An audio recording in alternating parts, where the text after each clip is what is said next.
World নিউজে আপনাদের স্বাগত। সঙ্গে রয়েছে আমি অমৃতা। নজর রাখবো হেডলাইন্সের দিকে। আমেরিকার আরও এক যুদ্ধ বিমান ভূপতিত F-35 গুলি করে নামালো ইরান। ফের যুদ্ধ বন্ধের ইঙ্গিত মার্কিন প্রেসিডেন্টের। ইরানে গুড়িয়ে দেওয়া হলো ব্রিজ, মধ্যপ্রাচ্যে 8 ব্রিজ ধ্বংস। আমেরিকার সেনা কর্তাকে সরালেন হেক্সেত। ইরানের বিরুদ্ধে যুদ্ধে নারাজ জর্জ বান্ডি। মার্কিন প্রেসিডেন্টের রোষের মুখে ইসরায়েলেও বাড়ছে ক্ষোভ।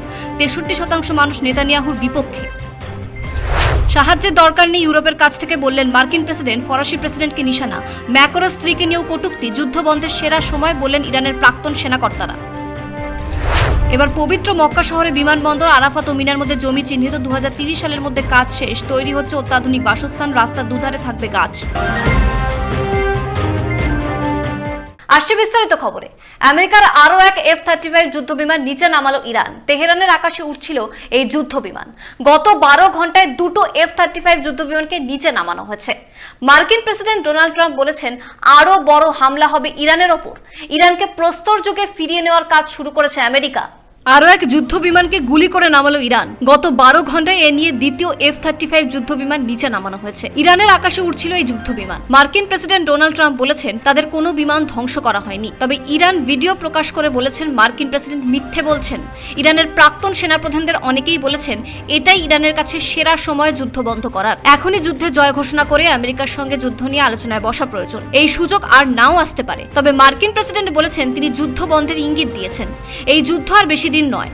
ইসরায়েলকেও বলা হয়েছে যুদ্ধ বন্ধ করতেই হবে। ওয়াশিংটন ইতিমধ্যেই বিভিন্ন দেশের সঙ্গে আলোচনা করেছে। যদিও মধ্যপ্রাচ্যে হামলা অব্যাহত রেখেছে ইরান। আজও কাতার, কুয়েতে হামলা চালিয়েছে তারা। গুড়িয়ে দেওয়া হয়েছে মার্কিন সেনাঘাঁটি। সম্ভবত এই যুদ্ধে একেবারে শেষে সংযুক্ত আরব আমিরশাহী জড়িয়ে পড়তে পারে। ব্যুরো রিপোর্ট, পূবের কলম ডিজিটাল। মধ্যপ্রাচ্যের 8টা ব্রিজ গুড়িয়ে দেওয়া হলো এই যুদ্ধে। এরই মধ্যে ইরানের সবচেয়ে বড় ব্রিজকে ভেঙে দিয়েছে আমেরিকা ও ইসরায়েল। মার্কিন প্রেসিডেন্ট ডোনাল্ড ট্রাম্প বলেছেন আরও ব্রিজ গুড়িয়ে দেওয়া হবে। একই সঙ্গে ইসরায়েল ও আমেরিকা ইরানের পাস্তুর ইনস্টিটিউটে হামলা চালায়। ইরান বলেছে গোটা বিশ্বের নিন্দা করা উচিত এই ঘটনায়। আমেরিকান সেনার চিফ অফ স্টাফকে সরিয়ে দিলেন মার্কিন প্রতিরক্ষা সচিব পিট হেক্সেট। তার বিরুদ্ধে অভিযোগ তিনি ইরান যুদ্ধে সক্রিয় ছিলেন না। আমেরিকার পরাজয়ের জন্য তিনিই দায়ী।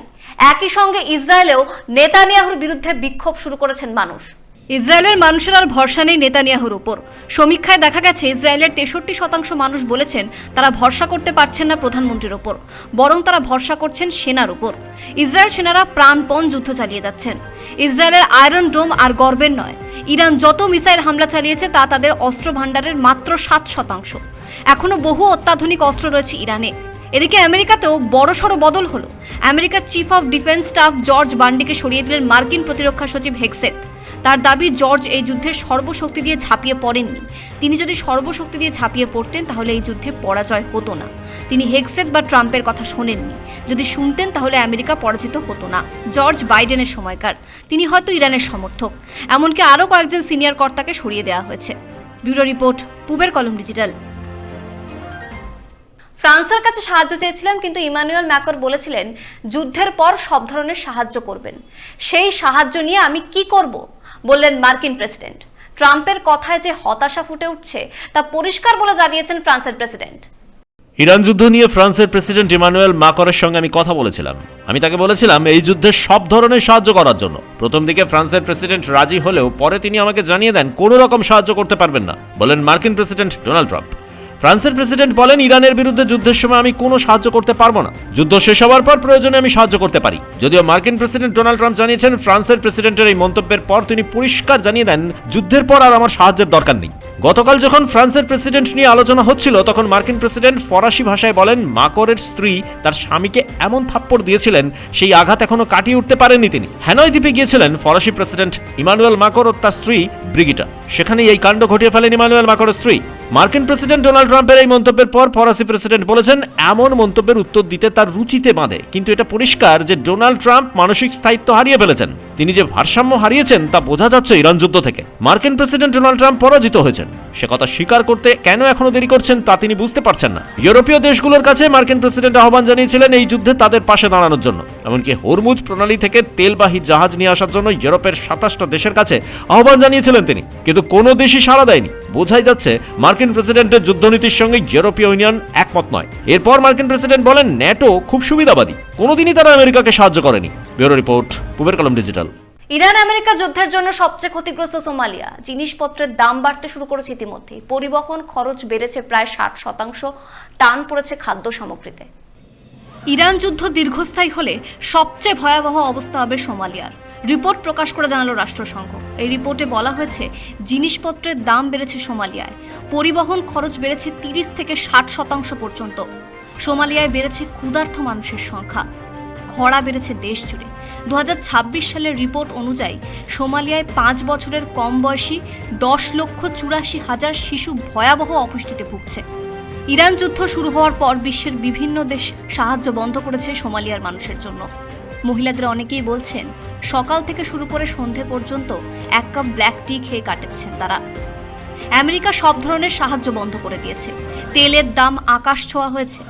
বন্ধ করে দেওয়া হয়েছে মশারি এবং যাবতীয় খাবার সরবরাহ। ইরান যুদ্ধ শুরু হওয়ার পর বিশ্বজুড়ে সারে টান পড়েছে, ফলে খাদ্য সংকট বাড়তে পারে। ব্যুরো রিপোর্ট, পূবের কলম ডিজিটাল। আজও উত্তর ইসরায়েলে হামলা চালালো ইয়েমেন, হিজবুল্লাহ, ইরান।